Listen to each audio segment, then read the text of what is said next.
ನಮಸ್ಕಾರ. ಇವತ್ತು ನಮ್ಮ ಜೊತೆ ವಿಶೇಷವಾದಂಥ ಅತಿಥಿಗಳಿದ್ದಾರೆ. ನನಗೊಂಥರ ಹೆಮ್ಮೆ. ಹರೀಶ್ ಅವರಿದ್ದಾರೆ, ಆಮೇಲೆ ದೀಪಶ್ರೀ ಅವರಿದ್ದಾರೆ. ನಮಸ್ಕಾರ.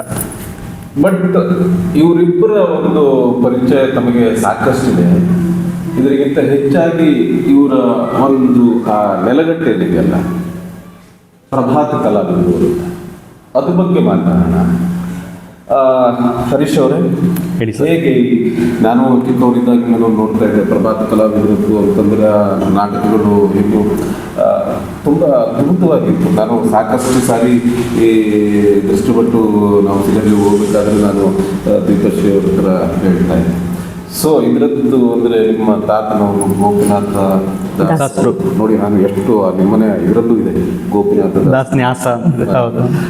ಸೊ ಪ್ರಭಾತ್ ಕಲಾವಿದರ ಬಗ್ಗೆ ಮಾತಾಡೋದಾದರೆ ತಾವು ಓಕೆ, ಪ್ರಭಾತ್ ಕಲಾವಿದರು ಶುರುವಾಗಿ ಸುಮಾರು 90 ವರ್ಷಗಳಾಗ್ತಾ ಬರ್ತಾ ಇದೆ. ಒಂದು 10 ವರ್ಷ, ಒಂದು 10 ವರ್ಷ ಆದರೆ 100 ವರ್ಷದ ಸೆಲೆಬ್ರೇಷನ್ ಮಾಡಬಹುದು.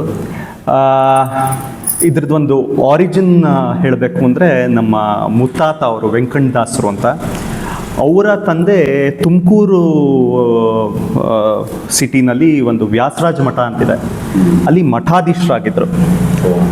ಸೊ ಅವರು ಪೌರೋಹಿತ್ಯ, ಪೂಜೆ ಪುನಸ್ಕಾರ ಅದ್ರ ಬಗ್ಗೆ ಜಾಸ್ತಿ ಗಮನ ಕೊಡ್ತಿದ್ರು.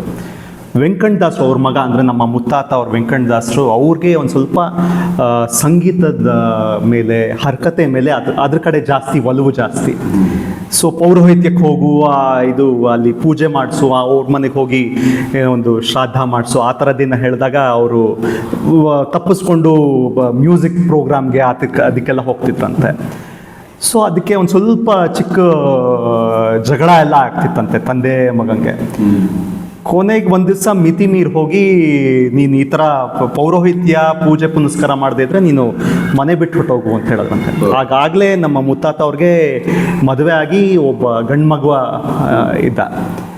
ಸೊ ಅವರು ಸೀದಾ ಹೆಂಡತಿ ಮಗನ್ನ ಕರ್ಕೊಂಡು ರೈಲ್ವೆ ಸ್ಟೇಷನ್ ಕೊಟ್ಟೋದ್ರಂತೆ. ತುಮಕೂರು ರೈಲ್ವೆ ಸ್ಟೇಷನ್ಗೆ ಹೋಗಿ ಅಲ್ಲಿ ಎಲ್ಲ ಬಹಳ ಚಿಕ್ಕ ಊರು ತಾನೆ, ಎಲ್ಲರಿಗೂ ಗೊತ್ತಿದ್ರಂತೆ. ಸೊ ಅವಾಗ ಅವರು ಟಿಕೆಟ್ ಕೊಡೋರಿಗೆ ಬಹಳ ಪರಿಚಯ. ಅವರು ಏನಪ್ಪ ಏನು ಎಲ್ಲಿಗೆ ಹೋಗ್ತಿದ್ಯಾ ಅಂತ ಹೀಗೆ ಜಗಳ ಆಡ್ಕೊಂಡು ಬಂದ್ಬಿಟ್ಟೀನಿ. ಒಂದು ಕೆಲಸ ಮಾಡಿ, ನೀವು ಇದರಲ್ಲಿ ನಿಮ್ಮ ಒಂದು ಟಿಕೆಟ್ ಬಾಕ್ಸಲ್ಲಿ ಕೈ ಹಾಕಿ ಎಲ್ಲಿಗೆ ಟಿಕೆಟ್ ಬರುತ್ತೋ ನಾನು ಅಲ್ಲಿ ಹೊಟ್ಟೋಗ್ತೀನಿ ಅಂತ ಹೇಳಿದ್ರು. ಯೋಚನೆ, 1 ನಿಮಿಷ ತಾಳು, ನಿಂದು ಊಟ ಆಯ್ತಾ ಅಂತ ಕೇಳಿದ್ರಂತೆ. ಇಲ್ಲ. ಮನೆ ಕರ್ಕೊಂಡು ಹೋಗಿ ಊಟ ಎಲ್ಲ ಮಾಡಿಸಿ ಸಮಾಧಾನ ಮಾಡಿದ್ರಂತೆ. ಇಲ್ಲ, ಏನೇ ಆಗಲಿ ನಾನು ಬೇರೆ ಹೋಗಬೇಕು ಅಂತ ತೀರ್ಮಾನ ಮಾಡ್ಬಿಟ್ಟಿದ್ದೀನಿ ಅಂತ ಹೇಳಿದ್ರಂತೆ. ಸರಿ, ಬಂದು ಇದು ಮಾಡೋದಂತೆ ಯಲಹಂಕಕ್ಕೆ ಟಿಕೆಟ್ ಬಂತಂತೆ ಅವ್ರ ಕೈಯಲ್ಲಿ. ಸೊ ಸೀದಾ ಹೆಂಡತಿ ಮಗನ ಕರ್ಕೊಂಡು ಯಲಹಂಕಕ್ಕೆ ಬಂತಂತೆ. ಇನ್ಸಿಡೆಂಟ್ಲಿ ಯಲಹಂಕದಲ್ಲಿ ನಮ್ಮ ಮುತ್ತಜ್ಜಿ ಅವರ ತಂದೆ ಅಂದರೆ ಅವರ ಮಾವ ಇದ್ರಂತೆ. ಅವರು ಹರಿಕತೆ ಮಾಡ್ತಿದ್ರು, ಹರಿಕಥಾ ವಿದ್ವಾಂಸರು ಅವರು. ಸೊ ಅವರ ಮನೇಲಿ ಇದ್ಕೊಂಡು ಅವ್ರ ಹತ್ರ ಹರಿಕತೆ ಕಲಿತು, ಆಮೇಲೆ ವಿಶ್ವೇಶ್ವರದಲ್ಲಿ ಒಂದು ಜಾಗ ತಗೊಂಡು ಅಲ್ಲಿ ಒಂದು ಮನೆ ಕಟ್ಟಿ ಆಮೇಲೆ ಹರಿಕತೆ ನಡೆಸ್ತಿದ್ರು ನಮ್ಮ ಮುತ್ತಾತ ಅವರು. ಹರಿಕತೆನೇ ಜೀವನ, ಅದೇನೇ ಜೀವನಕ್ಕೆ ಒಂದು ಆಸರೆ. ಅದರಲ್ಲಿ ಮಾಡಿಕೊಂಡು ಜೀವನ ನಡೆಸ್ತಿದ್ರು. ಆಮೇಲೆ 4 ಜನ, ಮೊದಲನೇ ಮಗ ಜೊತೆಗೆ ಇನ್ನು 3 ಜನ ಗಂಡು ಮಕ್ಕಳು, ಟೋಟಲಿ 4 ಜನ ಗಂಡು ಮಕ್ಕಳು, 4 ಜನ ಹೆಣ್ಮಕ್ಳು ಆದರು. ಅದಾಗಿ ಒಂದು ಸ್ವಲ್ಪ ಒಂದು ಕೆಲವೇ ವರ್ಷದಲ್ಲಿ, ಬಹಳ ಚಿಕ್ಕ ವಯಸ್ಸು, 50-55 ವರ್ಷಕ್ಕೆ ನಮ್ಮ ಮುತ್ತಾತ ಅವರು ಹೋಗ್ಬಿಟ್ರಂತೆ. ಅದಾದ್ಮೇಲೆ ಕಂಪ್ಲೀಟ್ ಜವಾಬ್ದಾರಿ ಇವರು ಗಂಡು ಮಕ್ಕಳಿಗೆ ನಮ್ಮ ಮುತ್ತಜ್ಜಿ ಮೇಲೆ ಬಂತಂತೆ. ಆಮೇಲೆ ಅವರು ಅವ್ರು ಹೋಗಿ ಒಂದು 15 ದಿವಸಕ್ಕೂ ಏನೋ ನಮ್ಮ ತಾತ ಅವ್ರಿಗೆ ಒಂದು ಕನಸಲ್ಲಿ ಅವ್ರು ಬಂದು, ನಾನು ಇಷ್ಟೆಲ್ಲ ಮಾಡ್ತಾಯಿನಿ, ಹರಕತೆ ನಾನು ನೀನು ಮುಂದುವರ್ಸು ಅಂತ ಹೇಳಂತೆ. ಅದು ಹಾಗೆ ಆ ಇನ್ಸಿಡೆಂಟ್ಲಿ ಅವರು ಯಾವ ಮಠಾಧೀಶರು ಅಂತ ಗೊತ್ತಿಲ್ಲ, ಯಾವುದೋ ಮಠದ ಸ್ವಾಮಿಗಳ ಹತ್ರ ಹೋಗಿ ನಮಸ್ಕಾರ ಮಾಡಿದ್ರಂತೆ. ಇವ್ರು ಅಣ್ಣ ತಮ್ಮ ಅಂತಲ್ಲ, ಹೀಗೆ ಪರಿಚಯ ಮಾಡ್ಕೊಂಡ್ರು. ನಾವು ವೆಂಕಟದಾಸರು ಮಕ್ಕಳು ನಾವು ಅಂತ. ಏನು ಮಾಡ್ತಾ ಇದ್ದೀರಾ ಅಂತ ಕೇಳೋದಂತೆ. ಇಲ್ಲ, ಏನು ಮಾಡ್ತಿಲ್ಲ ಸದ್ಯಕ್ಕೆ, ಏನೋ ಸಂಗೀತ, ನಮ್ಮ ತಾತ ವೀಣೆ ಕಲ್ತಿದ್ರು, ನಮ್ಮ ಇನ್ನೊಬ್ರು ತಾತ ತಬಲಾ ಕಲ್ತಿದ್ರು. ಸೊ ಹೀಗೆ ಸಂಗೀತದ ಪಾಠಗಳು ಹೇಳ್ಕೊಡ್ತಾ ಇದ್ದೀವಿ ಅಂದ್ರಂತೆ. ಅಲ್ಲರಿಯ ವೆಂಕಟದಾಸರು ಮಕ್ಕಳಾಗಿ ನೀವು ಹರಕತೆ ಮಾಡ್ತಿಲ್ವಾ? ನಿಮ್ಗೆ ಹೇಳೋದಕ್ಕೆ ಮನಸ್ಸಾದ್ರೂ ಹೇಗೆ ಬರುತ್ತೆ? ಇಲ್ಲಿಂದ ಇವತ್ತಿಂದ ಒಂದು ವಾರಕ್ಕೋ ಏನೋ ಒಂದು ಏಕಾದಶಿ ಬರುತ್ತೆ, ಆ ಏಕಾದಶಿ ದಿನ ನೀನು ಹರಕತೆ ಮಾಡ್ಬೇಕಿಲ್ಲಿ ಅಂತ ಆದೇಶ ಕೊಟ್ಬಿಟ್ರಂತೆ. ಸ್ವಾಮಿಗಳು ಹೇಳಿದ್ಮೇಲೆ ಇನ್ನೇನು ಬೇರೆ ಮಾತಾಡೋಕ್ಕಾಗದೇ ಇಲ್ವಲ್ಲ. ಸೊ ನಮ್ಮ ಮುತ್ತಾತ ಅವ್ರ ತಮ್ಮ ಇಲ್ಲೇ ಚಾಮರಾಜಪೇಟೆಯಲ್ಲಿ ಇದ್ರಂತ, ಅವ್ರ ಹತ್ರ ಇದು ಮತ್ತೆ ನಮ್ಮ ದೊಡ್ಡ ತಾತ ಅವ್ರ ಹತ್ರ ಎಲ್ಲ ಕಲ್ತು ಹರ್ಕತೆ 4-5 ದಿವಸದಲ್ಲಿ ಇದನ್ನ ಪ್ರೆಸೆಂಟ್ ಮಾಡಿದ್ರಂತೆ ಹರ್ಕತೆನ. ಬಹಳ ದೊಡ್ಡ ಸಕ್ಸಸ್ಫುಲ್ ಶೋ ಆಯ್ತಂತೆ. ಅವಾಗಿಂದ ಅವ್ರಿಗೆ ಹರ್ಕತೆ ಮೇಲೆ ಜಾಸ್ತಿ ಒಲವು ನಮ್ಮ ತಾತ ಅವ್ರಿಗೆ, ಗೋಪಿನಾಥ್ ದಾಸ್ರ ಮೇಲೆ. ಬಹಳ ಬೇಕಾದಷ್ಟು ಆಲ್ ಓವರ್ ಇಂಡಿಯಾದಲ್ಲಿ ಹರ್ಕತೆ ಪರ್ಫಾರ್ಮೆನ್ಸಸ್ ಎಲ್ಲ ಮಾಡ್ಯಾರೆ. ಬೇರೆ ಸಂಸ್ಕೃತ ಭಾಷೆನಲ್ಲೂ ಮಾಡ್ಯಾರ. ಕಾಶ್ಮೀರದಲ್ಲಿ ಹೋಗಿ ಸಂಸ್ಕೃತದಲ್ಲಿ ಒಂದು ಸಂಸ್ಕೃತ ಕಾನ್ಫರೆನ್ಸಲ್ಲಿ ಹರ್ಕತೆ ಮಾಡ್ಬಿಟ್ಟು ಬಂದಿದ್ದಾರೆ. ಸೊ ಹರ್ಕತೆ ಇದು ಹರ್ಕತೆ ವಿದ್ವಾಂಸರು ಅಂತ ಅಲ್ಲಿ ಹರಿಕಥಾ ರತ್ನಾಕರ ಅಂತ ಒಂದು ಬಿರುದು ಕೊಟ್ಟರು ಅವ್ರಿಗೆ, ಬಹಳ ಚೆನ್ನಾಗಿ ಮಾಡ್ತಾರೆ ಅಂತ. ಅದಾದಮೇಲೆ 1930 ಇಸ್ವಿ ಆಸ್ಪಾಸ್ನಲ್ಲಿ ಗುರುರಾಜ ವಾದ್ಯ ಬೃಂದ ಅಂತ ಒಂದು ಮಂಡಳಿ ಕಟ್ಕೊಂಡ್ರು. ಅದರಿಂದ ಒಂದು ಲೈವ್ ನಾಟಕಗಳು ಆ ಥರದ್ದೆಲ್ಲ ಮಾಡೋಕ್ಕೆ ಶುರು ಮಾಡಿದ್ರು. ಸುಮಾರು ಇದರಲ್ಲಿ ಒಂದು ಸೋಷಲ್ ಕಾಸ್ಗೆ ಸಪೋರ್ಟ್ ಮಾಡೋವಂಥ ನಾಟಕಗಳನ್ನೆಲ್ಲ ಮಾಡೋಕ್ಕೆ ಶುರು ಮಾಡಿದ್ರು. ಆಮೇಲೆ ಪ್ರೀ ಇಂಡಿಪೆಂಡೆನ್ಸಲ್ಲಿ ನಮ್ಮ ಸ್ವಾತಂತ್ರ್ಯ ಹೋರಾಟಕ್ಕೆ ಸಂಬಂಧಪಟ್ಟಿರುವಂಥ ನಾಟಕಗಳು, ಲೈವ್ ನಾಟಕಗಳು ಮಾಡ್ತಿದ್ರು ಅವಾಗ. ಅದಾದಮೇಲೆ 42 ಆಸ್ಪಾಸಲ್ಲಿ ಪ್ರಭಾತ್ ಕಲಾವಿದರು ಅಂತ ಒಂದು ಹೆಸರಿಟ್ಟು ನಮ್ಮ ಸಂಸ್ಥೆಗೆ ಹಾಕಿ ಶುರು ಆಯಿತು. ತುಂಬ ದೊಡ್ಡ ಇತಿಹಾಸ ಇದೆ. ಒಂದು ಸಂಸ್ಥೆ ಹುಟ್ಟಬೇಕಾದ್ರೆ ಅದರ ಆ ಹಿಂದಿನ ಕಷ್ಟಗಳು, ಚರಿತ್ರೆ, ಕೆಲವೊಂದು ತ್ಯಾಗಗಳು ಇದೆಲ್ಲ. ದೀಪಶ್ರೀ ಅವರೇ, ಇದರಲ್ಲಿ ಈಗ ನೀವಿಬ್ಬರು ಒಂದೇ ಇರೋದ್ರಿಂದ ನಾನು ಹೇಳ್ತೀನಿ, ಇಲ್ಲಿವರೆಗೆ ಏನು ಬಂತಲ್ಲ ಇದರ ಏಳು ಬೀಳು ಇದ್ರ ಬಗ್ಗೆ ತಾವು, ಯಾಕೆಂದರೆ ಒಂದು ಸಂಸ್ಥೆನ ಕಟ್ಟಿ ಒಂದು 90 ವರ್ಷ, ಈ ಉದಾಹರಣೆಗೆ ಈ ಸಾಕಷ್ಟು ನಾಟಕದ ಕಂಪನಿಗಳಿರುತ್ತೆ, ಈ ವೃತ್ತಿಪರ ಇದು ಅದೆಲ್ಲ ನಡೆಸೋದು ತುಂಬ ಕಷ್ಟ, ತಿಳ್ಕೊಂಡಷ್ಟು ಈಸಿ ಇಲ್ಲ. ಈಗಂತೂ ಎಲ್ಲ ಕಡೆನೂ ಒಂದು ಶುರು ಹಚ್ಕೊಂಡ್ಬಿಟ್ಟಿದ್ದಾರೆ. ಹಾಗಾಗಿ ತಾವು ಆ ಒಂದು ತಿಳ್ಕೊಂಡಾಗೆ ಅಥವಾ ನಿಮ್ಮ ಅನುಭವದಲ್ಲಿ ಪ್ರಭಾತ್ ಕಲಾವಿದರು ಏಳು ಬೀಳು ಇದ್ರ ಬಗ್ಗೆ ತಾವು ಏನು ಮಾತಾಡೋದಕ್ಕೆ ಇಷ್ಟಪಡ್ತೀರಿ? ಮೊದಲನೇದಾಗಿ ಗೋಪಿನಾಥ್ ದಾಸರು ಇಂಡಿಯಾದಲ್ಲಿ, ಅಟ್ಲೀಸ್ಟ್ ಸೌತ್ ಇಂಡಿಯಾದಲ್ಲಿ he was the first one pre recorded ಮ್ಯೂಸಿಕ್ಕನ್ನು ತಂದವರು. ಅಂದರೆ ಅವ್ರ ಫೋರ್ಥಾಟ್ ಎಷ್ಟು ಅಡ್ವಾನ್ಸ್ ಆಗಿತ್ತು ಅಂದರೆ, ಮುಂದೆ ಲೈಕ್ ಇವಾಗ ಒಳ್ಳೊಳ್ಳೆ ಕಲಾವಿದ್ರನ್ನ ಒಟ್ಟಿಗೆ ಸೇರಿಸಿ ಆಡಿಯೋ ರೆಕಾರ್ಡಿಂಗ್ ಮಾಡಿಸೋದು ಅದೆಲ್ಲ ಬಹಳ ಕಷ್ಟ. ಆ್ಯಂಡ್ ಟ್ರ್ಯಾಕ್ಗಳಿರಲಿಲ್ಲ ಆವಾಗ, ಒಟ್ಟಿಗೆ ಮ್ಯೂಸಿಕ್ಕು ಮತ್ತು ಹಾಡೋದು ಎಲ್ಲ ಒಟ್ಟಿಗೆ ಆಗಬೇಕಾಗಿತ್ತು. ಸೊ ಒಳ್ಳೆ ಕ್ವಾಲಿಟಿ, ಇವಾಗ SPB ಹಾಡಿದ್ದಾರೆ, ಆಮೇಲೆ ಇವರು ಜೇಸುದಾಸ್ ಅವರು, ಅಂಥ ಕಲಾವಿದ್ರಿಗೆ ಇವಾಗ ಮತ್ತೆ ತರಬೇಕು ಅಂದರೆ ಕಷ್ಟನೇ ಅಲ್ವಾ. ಸೊ ಅಂಥವ್ರನ್ನೆಲ್ಲ ಒಟ್ಟಿಗೆ ಸೇರಿಸಿ ಪ್ರೀ ರೆಕಾರ್ಡೆಡ್ ಮ್ಯೂಸಿಕ್ನ ಆ ಒಂದು ಕಾನ್ಸೆಪ್ಟನ್ನ ತಂದವರು. ಸೊ ನಾನು ಬಂದಿದ್ದು 99ಅಲ್ಲಿ ಪ್ರಭಾತ್ ಕಲಾವಿದರಿಗೆ. ಬಟ್ ಅದಕ್ಕಿಂತ ಮುಂಚೆ ಸಿಕ್ಕಾಪಟ್ಟೆ ಕಷ್ಟಪಟ್ಟಿದ್ದಾರೆ ಎಲ್ಲರೂ.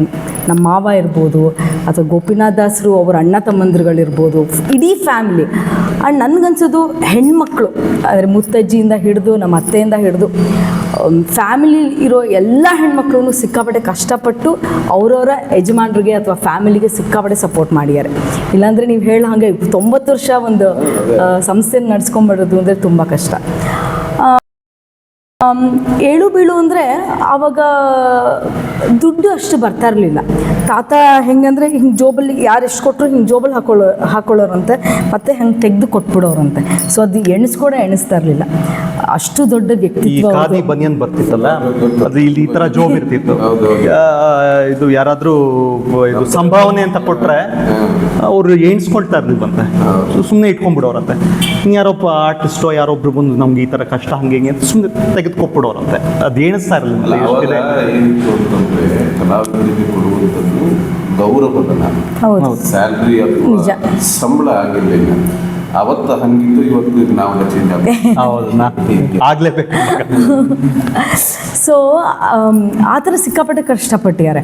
ಆಮೇಲೆ ಕಾಸ್ಟ್ಯೂಮ್ಸ್ ವಿಷಯ ತೊಗೊಂಡಾಗ ಯಾವುದೋ ಪ್ರೋಗ್ರಾಮಲ್ಲಿ ಯಾರಿಗೋ ಕಾಸ್ಟ್ಯೂಮ್ಸ್ ಬೇಕು ಅಂದಾಗ ಸಿಗದೆ ಏನೋ ಪ್ರಾಬ್ಲಮ್ ಆಗಿಬಿಟ್ಟು ಬೇರೆಯವ್ರ ಹತ್ರ ಯಾಕೆ ಕೇಳಬೇಕು, ನಾವೇ ಮಾಡೋಣ ಅಂದ್ಬಿಟ್ಟು ಕಾಸ್ಟ್ಯೂಮ್ ಶುರು ಮಾಡಿ. ಒಂದೊಂದು ಡಿಪಾರ್ಟ್ಮೆಂಟು ಇನೋವೇಷನ್ ಆಗೋದಕ್ಕೆ ಒಂದೊಂದು ಚಿಕ್ಕ ಚಿಕ್ಕ ಕಥೆಗಳಿರುತ್ತೆ. ಯಾವುದೋ ನಾಟಕ ಮಾಡ್ತಿದ್ರಂತೆ, ಸೊ ಅವಾಗ ಬೆಂಗಳೂರಲ್ಲಿ ಯಾರು ಕಾಸ್ಟ್ಯೂಮ್ಸ್ ಹೈರ್ ಕೊಡೋರು ಯಾರು ಇರಲಿಲ್ಲ, ಅವರ ಒಬ್ಬ ಇದ್ನಂತೆ. ಅವ್ನಿಗೆ ಈ ಥರ ಬುಕ್ ಮಾಡ್ಬಿಟ್ಟು ಬಂದಿದ್ದಾರೆ, ಇದು ನಾಡಿದ್ದು ನಾಟಕ ಇದೆ ಬೇಕಾಗತ್ತೆ ಅಂತ. ಇನ್ಯಾರೋ ಒಂದು 50 ರೂಪಾಯಿ ಜಾಸ್ತಿ ಕೊಟ್ಬಿಟ್ರು ಅಂತ ಅವ್ರಿಗೆ ಕೊಟ್ಬಿಟ್ಟಿದ್ದಾರೆ. ಒಂದು ಸ್ವಲ್ಪ ದುರಹಂಕಾರದಲ್ಲಿ ಮಾತಾಡ್ದಂತೆ. ಸರಿ, ಯೋಚನೆ ಮಾಡಬೇಡ, ಯಾತಕ್ಕೆ ಯೋಚನೆ ಮಾಡ್ತೀಯ, ನಮ್ಮಲ್ಲಿ ಮನೇಲಿರೋವಂಥ ಬಟ್ಟೆಗಳನ್ನಲ್ಲೇ ಕಾಸ್ಟ್ಯೂಮ್ಸ್ ಮಾಡೋಣ, ಮುಂದೆ ಒಂದು ಪ್ರಭಾತ್ ವಸ್ತ್ರವೈಭವ ಅಂತ ಶುರು ಮಾಡೋಣ. ಈ ಥರ ಬಡ ನಾಟಕ ಸಂಸ್ಥೆಗಳಿಗೆ ಅದನ್ನು ಭಾಳ ಕಡಿಮೆ ದರದಲ್ಲಿ ಅಥವಾ ಬೇಕಾದರೆ ಉಚಿತವಾಗಿ ಅದನ್ನು ಕೊಡೋಣ, ಆ್ಯಂಡ್ ನಾವು ಉಪಯೋಗಿಸ್ಕೊಳ್ಳೋಣ. ಅದರಿಂದ ಬೇರೆಯವ್ರಿಗೂ ಉಪಯೋಗ ಆಗುತ್ತೆ, ನಮಗೂ ಉಪಯೋಗ ಆಗುತ್ತೆ ಅಂದ್ಬಿಟ್ಟು ಪ್ರಭಾತ್ ವಸ್ತ್ರವೈಭವ ಅದೇ ಕಾಸ್ಟ್ಯೂಮ್ ಸೆಕ್ಷನ್ ಆಗಿ ಎಷ್ಟೋ ಜನ ಹೇಳ್ತಾರೆ, ನಿಮ್ಮ ಮನೆಗೆ ಬಂದು ನಾನು ಚಿಕ್ಕವನಾಗಿದ್ದಾಗ ಫ್ಯಾನ್ಸಿ ಡ್ರೆಸ್ಗೆ ನಿಮ್ಮ ಮನೆಗೆ ಬಂದು ನಾವು ಬಾಡಿಗೆಗೆ ತೊಗೊಂಡಿದ್ವಿ ಅಂತ ಇವತ್ತು ಹೇಳ್ತಾರೆ. ನಾನು ಹೋಗಿದ್ದೆ. ಆಗಲೇ ಏನಾದ್ರು ಇಲ್ಲ ಅವಾಗ ನೋಡೇ ಇರಲಿಲ್ಲ. ಈವನ್ ರೆಕಾರ್ಡಿಂಗ್ ಸ್ಟುಡಿಯೋನು ಹಾಗೇನೆ. ಸೊ ಆಮೇಲೆ ಸ್ಕೂಲ್ ಶಾಲೆ ಅಂತ ಶುರು ಮಾಡಿ ಶಿಶುವಿಹಾರ, ಪ್ರಭಾತ್ ಶಿಶುವಿಹಾರ ಅಂತಿತ್ತು. ಸೊ ಅಂದರೆ ಅಷ್ಟು ಫೀಲ್ಡಲ್ಲಿ ಯುನೋ ಅಷ್ಟು ಫೀಲ್ಡನ್ನು ಪ್ರಾರಂಭ ಮಾಡೋದು ಅಂದರೆ ಅವ್ರು ಎಷ್ಟು ಕ್ರಿಯೇಟಿವ್ ಆಗಿರಬೇಕು. ಸೊ ಅದೆಲ್ಲ ಒಂದು ಕಡೆ ಆದರೆ ಅಫ್ಕೋರ್ಸ್ ಕಷ್ಟ ಇದ್ದೇ ಇರುತ್ತೆ, ಯಾರಿಗೆ ಕಷ್ಟ ಇರೋದಿಲ್ಲ. ಸೊ ನಾನು ಕೆಲವು ವಿಷಯಗಳನ್ನ ಕೇಳಿದ್ದೀನಿ, ಹಿಂಗಾಯಿತು ಹಾಗಾಯಿತು ಅಂತ. ಬಟ್ ನಾನು ಬಂದಮೇಲೆ ನೋಡಿರೋವಂಥದ್ದು, ಕಲಾವಿದರು ಅಥವಾ ಕಲಾ ಸಂಸ್ಥೆ ಅಂದರೆ ನಮಗೆ ಸ್ಟ್ಯಾಗ್ನೆಂಟಾಗಿ ಒಂದು ಇದಿರಲ್ಲ, ಇನ್ಕಮ್ಮೇ ಇರೋದಿಲ್ಲ. ಬಂದರೆ ಸಿಕ್ಕಾಪಟ್ಟೆ ಬಂದ್ಬಿಡುತ್ತೆ, ಇಲ್ಲ ಬರೋದೇ ಇಲ್ಲ. ಸೊ ಆ ಗ್ಯಾಪಲ್ಲಿ ನಾವು ಹೇಗೆ ಜೀವನ ನಡೆಸ್ತೀವಿ ಅದು ತುಂಬ ಇಂಪಾರ್ಟೆಂಟ್. ಆ್ಯಂಡ್ ಇದು ನವಂಬರ್ ಟೈಮಲ್ಲಿ ಯಾವುದೋ ಒಂದು ವರ್ಷ 72 ಕಾರ್ಯಕ್ರಮ ಮಾಡಿಯಾರಂತೆ ಅವಾಗ ಕರ್ನಾಟಕ. 30 ದಿವಸದಲ್ಲಿ 72 ಕಾರ್ಯಕ್ರಮ ಮಾಡಿರೋ ಒಂದು ಬೆಂಗಳೂರು, ಮೈಸೂರು, ಆ ಥರ. ಬೆಂಗಳೂರಲ್ಲಿ 2 ಶೋ, ಮೈಸೂರಲ್ಲಿ 1 ಶೋ, ಇನ್ನೊಂದು ದಿವಸ ದಾವಣಗೆರೆ, ಶಿವಮೊಗ್ಗದಲ್ಲಿ 2 ಶೋ, ಆ ಥರ ಮಾಡಿರೋ ಒಂದು ರೆಕಾರ್ಡ್ ಇದೆ. ಓಕೆ, ಈ ಪ್ರಭಾತ್ ಕಲಾವಿದರು ಈ ಇದರಲ್ಲಿ ನೀವು ಈ ಕಲಿಸ್ತಿರಲ್ಲ ಯಾವ್ಯಾವ ವಿಭಾಗ ಅಂದರೆ ಓನ್ಲಿ ಈ ನೃತ್ಯನ ಅಥವಾ ಬೇರೆ ಯಾವ್ಯಾವ ಥರದ್ದು ಹೇಗಿದೆ? ಈಗಾಗಲೇ ನೀವು ಮತ್ತು ಶಿಶುವಿಹಾರ ಇತ್ತು, ಆ ಥರ ಎಲ್ಲ ಇತ್ತು ಅಂತ ಹೇಳಿದ್ರೆ ಯಾವ ಥರ? ಪ್ರಭಾತ್ ಶಿಶುವಿಹಾರ ಕಂಪ್ಲೀಟ್ಲಿ ಅಕಾಡೆಮಿಕ್ ಒಂದು ಇನ್ಸ್ಟಿಟ್ಯೂಷನ್, ಸ್ಕೂಲ್ ಥರ ಮಾಡಿದ್ವಿ. ಆಮೇಲೆ ನಮಗೆ ಬೇರೆ ಬೇರೆ ಸಂಸ್ಥೆಗಳನ್ನ ನೋಡಿಕೊಂಡು ಅದ್ರ ಬಗ್ಗೆ ಜಾಸ್ತಿ ಗಮನ ಕೊಡೋಕ್ಕಾಗದೇ ಇರೋದ್ರಿಂದ, ಆ್ಯಂಡ್ ಇವಾಗಿನ ಒಂದು ಟ್ರೆಂಡಲ್ಲಿ ಇಂಗ್ಲೀಷ್ ಮೀಡಿಯಮ್ಮೇ, ಅದು ಕನ್ನಡ ಮೀಡಿಯಂ ಸ್ಕೂಲ್ ಇತ್ತು, ಪ್ಯೂರ್ಲಿ ಕನ್ನಡ ಮೀಡಿಯಂ ಸ್ಕೂಲ್ ಇತ್ತು, ಅದು ಇಂಗ್ಲೀಷ್ ಮೀಡಿಯಮ್ಮೇ ಜಾಸ್ತಿ ಬೇಡಿಕೆ ಇದ್ದಿದ್ದರಿಂದ ಅದನ್ನು ನಾವು ನಿಲ್ಲಿಸ್ಬಿಟ್ವಿ. ಅದು ಪ್ರಭಾತ್ ಶಿಶುವಿಹಾರ. ಇವಾಗ ಏನು ಮಾಡ್ತಿದೆ ಅಂದರೆ, ಹೇಮಾ ನಮ್ಮ ಅಕ್ಕ ಅವರೇ ಕಂಪ್ಲೀಟ್ಲಿ ಕೊರಿಯೋಗ್ರಫಿ ಮಾಡೋದು ಪ್ರಭಾತ್ ನೃತ್ಯ ನಾಟಕಗಳನ್ನೆಲ್ಲ. ಅವಳು ಮತ್ತು ದೀಪಶ್ರೀ ಇಬ್ಬರು ಡ್ಯಾನ್ಸ್ ಭರತನಾಟ್ಯದಲ್ಲಿ ಕೋಚಿಂಗ್ ಸೆಂಟರ್ ಇದೆ. ಇದು dance classes, regular dance classes ಆಗ್ತಿದೆ. ಇವಾಗ ಇಲ್ಲಿ ಏನು ಜಾಗದಲ್ಲಿ ಕೂತಿದ್ದೀವಿ ಇಲ್ಲಿ ಡ್ಯಾನ್ಸ್ ಕ್ಲಾಸ್ ಆಗುತ್ತೆ. ಉತ್ರಳ್ಳಿನಲ್ಲಿ ಡ್ಯಾನ್ಸ್ ಕ್ಲಾಸ್ ಹೇಮಾ ಅವ್ರು ತಗೊಳ್ತಾರೆ. ಭರತನಾಟ್ಯದಲ್ಲಿ ಆ ಥರ ಮಾಡ್ತೀವಿ. ನಮ್ಮ ನೃತ್ಯ ನಾಟಕದಲ್ಲಿ ನಾಟ್ ಜಸ್ಟ್ ನಮ್ಮ ನೃತ್ಯ ನಾಟಕ ಅಂತಲೇ ಹೇಳ್ತೀವಲ್ಲ, ನೃತ್ಯನೂ ಇರುತ್ತೆ, ನಾಟಕನೂ ಇರುತ್ತೆ. ಸೊ ನಾಟಕದ ಪೋರ್ಷನ್ ಎಲ್ಲ ನಾವು ಅವತ್ತು ಆ ನಾಟಕ, ನೃತ್ಯ ನಾಟಕಕ್ಕೆ ಏನು ಬೇಕೋ ಅದನ್ನು ಕೆಲವು ಹೊಸಬ್ರನ್ನು ತೊಗೊಂಡು ಅದಕ್ಕೆ ಟ್ರೈನ್ ಮಾಡ್ತೀವಿ. ಅಂದರೆ ಇವಾಗ ಪ್ರಭಾತ್ ಕಲಾವಿದರು ಯಾತಕ್ಕೆ ಫೇಮಸ್ ಆಗಿದೆ ಅನ್ನೋದಕ್ಕೆ ನೃತ್ಯ ನಾಟಕ ಕಾರಣ. ಇವಾಗ ಎಲ್ಲ ನೃತ್ಯ ಮಾಡ್ತಾರೆ ಅಥವಾ ನಾಟಕ ಮಾಡ್ತಾರೆ. ನಮ್ಮ ಪ್ರಭಾತಲ್ಲಿ ಶುರುವಾಗಿದ್ದೆ ಅದು ಪ್ರೀ ರೆಕಾರ್ಡೆಡ್ ಮ್ಯೂಸಿಕಲ್ಲಿ ನೃತ್ಯ ನಾಟಕನ ಶುರು ಮಾಡಿದ್ದು ತಾತ ಅವರು, ಪ್ರಭಾತ್ ಕಲಾವಿದರು. ಸುಮಾರು 1968ರಲ್ಲಿ ಮೊದಲನೇ ಶೋ ಮಾಡಿದ್ದು. ಪುಣ್ಯಕೋಟಿ ಮೊದಲನೇ ಪ್ರೀ ರೆಕಾರ್ಡೆಡ್. ನಾನು ಪ್ರಭಾತ ಕಲಾವಿದರು ಅಂತ ಬಂದಾಗ ಈಗ ನೃತ್ಯ ನಾಟಕಗಳಲ್ಲಿ ಅದು ತುಂಬ ಹೆಸರುಗಳನ್ನು ಮಾಡಿಲ್ಲ. ಒಂದಷ್ಟು ಆ ನೃತ್ಯ ನಾಟಕಗಳ ಬಗ್ಗೆ ಹೆಸರುಗಳು. ಅದೇ ಮೊದಲನೇದು ಪುಣ್ಯಕೋಟಿ ಅಂತ ಮಾಡಿದ್ವಿ, ಗೋವಿನ ಕಥೆ. ಅದಾದಮೇಲೆ ಕಿಂದರಿ ಜೋಗಿ ಮಾಡಿದ್ವಿ. ಕಿಂದರಿ ಜೋಗಿ ಮಾಡಿದಾಗ ಭಾಳ ಒಂದು ಸ್ವಾರಸ್ಯಕರವಾದ ಒಂದು ಘಟನೆ. ಕುವೆಂಪು ನಾಟಕ ಚಕ್ರ ಅಂತ ಮಾಡಿದ್ರಂತೆ. May be late 60s or 70s, early 70s, ನನಗೆ ಎಕ್ಸಾಕ್ಟ್ ಡೇಟ್ ಗೊತ್ತಿಲ್ಲ.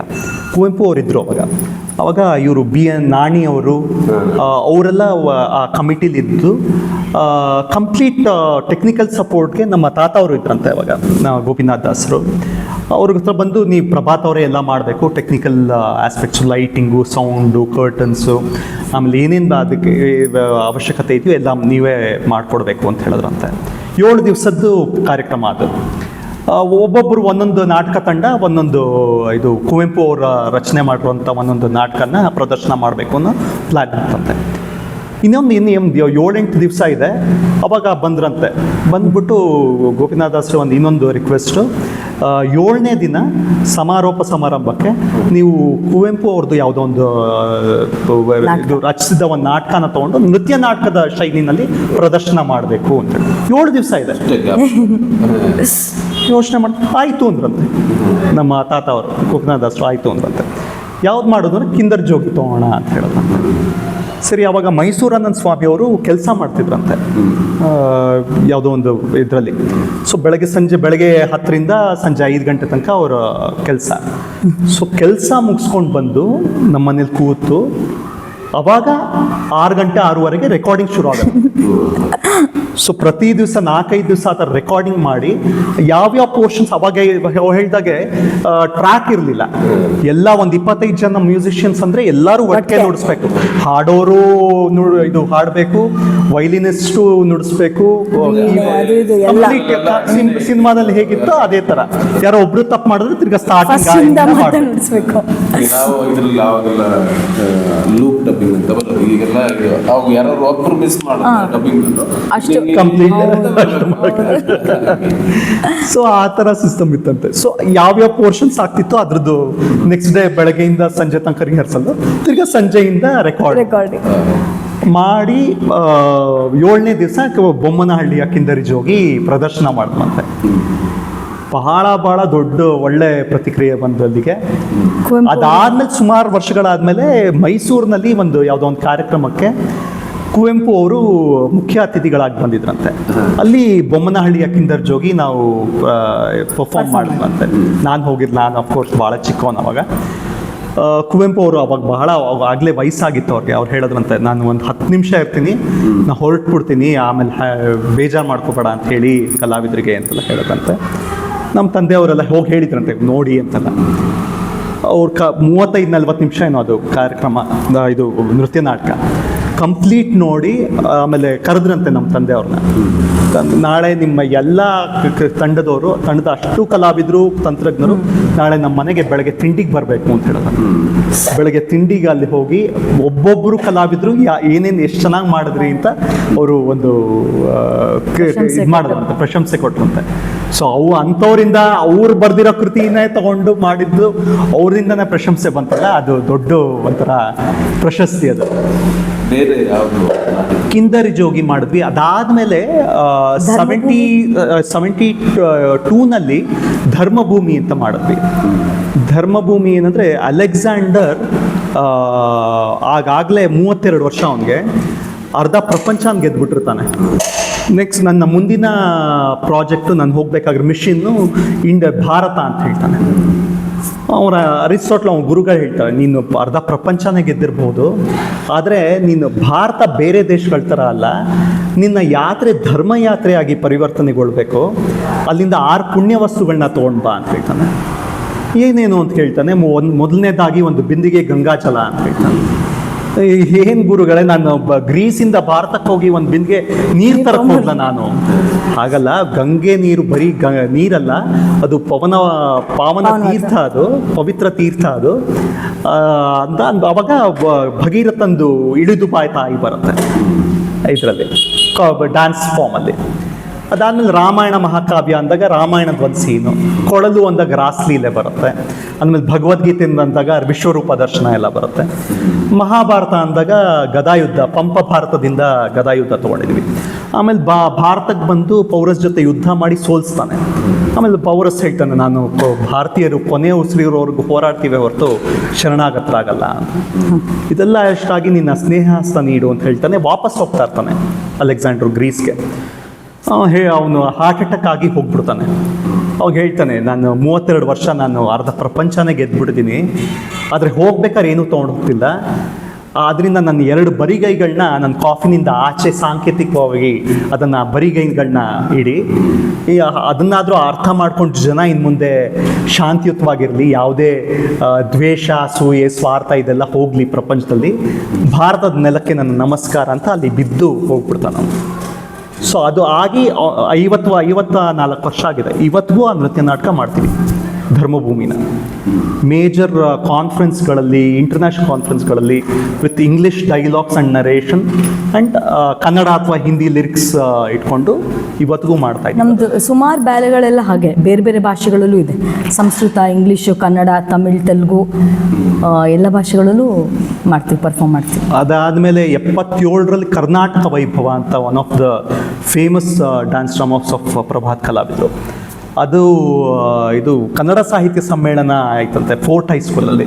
ಮಾತಾಡ್ತಿರೋದು ನೋಡಿದ್ರೆ ನನಗೇನು ಅನ್ಸುತ್ತೆ ಅಂದರೆ ಪ್ರಭಾತ್ ಕಲಾವಿದರು ಅದರದ್ದು ಡಿಕ್ಷನರಿನೇ ಇದು ಅಂತ ಅನ್ಸುತ್ತೆ. ತಟ ಇಸ್ವಿದ್ದ ಇಲ್ಲ, ಅಷ್ಟು ಕೇಳ್ಬಿಟ್ಟಿದ್ದೀವಿ ನಾವು ಅಷ್ಟು. ಯಾಕಂದ್ರೆ ನಾಟ್ ಜಸ್ಟ್ ಒಂದು ಫ್ಯಾಮಿಲಿಲಿ ಇದ್ದು ಅದ್ರ ಬಗ್ಗೆ ಪರ್ಫಾರ್ಮೆನ್ಸ್ ಮಾಡೋದು ಮಾತ್ರ ಅಲ್ಲ, ಎಷ್ಟು ಕಷ್ಟಪಟ್ಟಿದ್ದಾರೆ, ಯಾವ್ಯಾವ ಹರ್ಡಲ್ಸ್ನ ಪಾಸ್ ಮಾಡಿದ್ದಾರೆ ಅಂದಾಗ ಅಯ್ಯೋ ಇಷ್ಟೊಂದೆಲ್ಲ ಕಷ್ಟಪಟ್ಟಿದ್ದಾರೆ. ನೀವು ಹೇಳ್ತಾರೆ ಕೆಲವರು ಅಷ್ಟು ವರ್ಷದ ಲೆಗಸಿನ ನೀವು ಮುಂದುವರ್ಸ್ಕೊಂಡು ಹೋಗ್ತಾ ಇರಲ್ಲ, ನಿಜವಾಗ್ಲೂ ಗ್ರೇಟ್ ಅಂತ. ಅದು ನಾನು ಏನು ಮಾಡ್ತಿರೋದು ಒಂದು ಸ್ವಲ್ಪ ಒಳ್ಳೆ ಕೆಲಸ ಇರ್ಬೋದು, ಬಟ್ ಅವ್ರುಗಳು ಮಾಡಿರೋ ಇದು ಪಟ್ಟಿರೋ ಕಷ್ಟಕ್ಕೆ, ಪಟ್ಟಿರೋ ಶ್ರಮಕ್ಕೆ ಆ್ಯಂಡ್ ಬೆಳೆಸ್ಕೊಂಡು ಅದು ನಿಜವಲ್ಲ, ಅದೇನು ದೊಡ್ಡ ವಿಷಯ ಅಲ್ಲ ನಡ್ಸ್ಕೊಂಡು ಹೋಗ್ತಿರೋದು. ಅವ್ರು ಮಾಡಿ ಕಟ್ಟಿರೋ ಒಂದು ಸಂಸ್ಥೆ ಇದೆಯಲ್ಲ, ಅದು ನಿಜವಾಗ್ಲೂ ಗ್ರೇಟ್ ಅದು. ಸೊ ಕನ್ನಡ ಸಾಹಿತ್ಯ ಸಮ್ಮೇಳನದಲ್ಲಿ ಕರ್ನಾಟಕ ವೈಭವ ಮಾಡಿದ್ರಂತೆ. ಸುಮಾರು 8 ಗಂಟೆಗೆ ನಾವು ಶುರು ಆಗಬೇಕಾಗಿತ್ತಂತೆ ಈ ಭಾಷಣಗಳು, ಅದೆಲ್ಲ ಹೋಗಿ ಸುಮಾರು 1 ಗಂಟೆ ಮಧ್ಯರಾತ್ರಿ ಶುರು ಆಯ್ತಂತೆ ಫೋರ್ಟ್ ಹೈಸ್ಕೂಲಲ್ಲಿ. ಫುಲ್ ಜಾಮ್ ಪ್ಯಾಕ್ಡ್ ಫೀಲ್ಡ್ ಎಲ್ಲ ಫುಲ್ ಒಂದು ನೊಣ ಹೋಗೋಷ್ಟು ಜಾಗ ಇರಲಿಲ್ಲಂತೆ. ಬೆಳಗಿನ ಜಾವ 4 ಗಂಟೆಗೆ ಮುಗಿತ್ತಂತೆ. 4.5 hours. ತುಂಬ ಅದು ಸ್ಟಾರ್ಟಿಂಗಲ್ಲಿ ದೊಡ್ಡದಿತ್ತದು ಕರ್ನಾಟಕ ವೈಭವ. ಅದು ಬಹಳ ಫೇಮಸ್ ಆಯಿತು. ಆಮೇಲೆ ನಿಮ್ಗೆಲ್ಲ ಕೇಳಿರ್ಬೋದು ಸಿಂಡ್ರೆಲಾ, 78ರಲ್ಲಿ ಸಿಂಡ್ರೆಲಾ ಮಾಡಿದ್ದು. ಸಿಂಡ್ರೆಲಾ ಮಾಡಿದಾಗ ಸುಮಾರು ಜನ ಬಂದು ಈ ಒಂದು ಸ್ವಲ್ಪ ಈ ಆಚಾರವಂತರು ಆ ಥರ ಕೆಲವು ಒಂದು ಸ್ವಲ್ಪ ಈ ರೇಗ್ಸೋ ಬುದ್ಧಿ ಇರತ್ತಲ್ಲ, ಬಂದು ಕೇಳಿದ್ರಂತೆ, ಅಲ್ರಿ ನೀವು ಹರ್ಕತೆ ದಾಸರು ಜುಟ್ಟು ಬಿಟ್ಟಿದ್ದೀರಾ, ಹೋಗಿ ಸಿಂಡ್ರೆಲಾ ವೆಸ್ಟರ್ನ್ ಸಬ್ಜೆಕ್ಟ್ ಮಾಡ್ತಾ ಇರಲ್ರಿ, ಏನ್ರಿ ನೀವು ಅಂತ ಅಣಗ್ಸದ್ರಂತೆ. ಅವಾಗ ನಮ್ಮ ತಾತ ಹೇಳೋದಂತೆ, ಸಿಂಡ್ರೆಲಾ ವೆಸ್ಟರ್ನ್ ಆಗಿರ್ಬೋದು, ಈಸ್ಟರ್ನ್ ಆಗಿರ್ಬೋದು, ಇಂಡಿಯನ್ ಆಗಿರ್ಬೋದು, ಏನೇ ಆಗಿರ್ಬೋದು, ಅದ್ರೇನೋ ಅದ್ರಲ್ಲಿ ಒಂದು ಒಳ್ಳೆ ಅಂಶ ಇದೆಯಲ್ಲ, ಆ ಮಾನವೀಯತೆ ಅನ್ನೋದು, ಅದನ್ನು ನಾವು ತಗೋಬೇಕು. ಪ್ರಪಂಚದಲ್ಲಿ ಏನೇ ಎಲ್ಲಿಂದಾನೇ ಆದರೂ ಒಳ್ಳೆ ವಿಷಯ ಬಂದರೆ ಅದನ್ನು ತಗೋಬೇಕು, ಅದನ್ನೇ ವೇದಗಳು ಹೇಳತ್ತೆ ಅಂತ ಹೇಳದ್ರಂತೆ. ಸೊ ಅದು ಆಲ್ಮೋಸ್ಟ್ ಮೋರ್ ದೆನ್ 1000 ಶೋ ಆಗಿದೆ ಸಿಂಡ್ರೆಲಾ. ಇವಾಗಲೂ ಕಂಪ್ಲೀಟ್ಲಿ ಹೊಸ ಮ್ಯೂಸಿಕ್ ಎಲ್ಲ ಮಾಡಿ, ಆ್ಯಂಡ್ ಇವಾಗ ಏರಿಯಲ್ ಶೋ ಕೂಡ ಮಾಡ್ತೀವಿ, ಅದ್ರ ಏರಿಯಲ್ ಆಕ್ಟ್ಸ್ ಮಾಡ್ತೀವಿ. ಸಿಂಡ್ರೆಲಾ ಈಗ ನೀವು ಇಲ್ಲಿ ಎಷ್ಟು ಜನ ಸ್ಟೂಡೆಂಟ್ಸು ಕಲಿತಾ ಇದ್ದಾರೆ? ಒಂದು ಎರಡನೇದಾಗಿ ಇದೆ ಆಗಲೇ ಹೇಳಿದಂಗೆ ಈ